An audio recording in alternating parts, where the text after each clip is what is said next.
Yan nga guys, kakagising ko lang. Yan, marapit na ako guys. Yan, nagising na nga ako guys. Yan, nag-voice over na lang ako. At magbabana ako dito sa higaan namin. Yan, tulog pa nga ang aking kapatid. Yan, at tumayo na ako. Yan, magpupray din ako guys. Magpupray din ako. Wait lang guys. Yan, magpupray ako. Comment po part 2 na sa isa ha. Kasi naubos ang ating ano.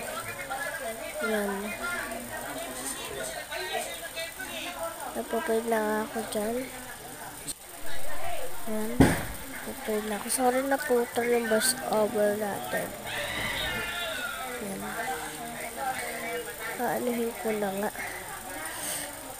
Mga binuhay ng mga ilaw dito. Kung kasi nagasin ako gawa na nabuhay yung ilaw. Na ilaw mo.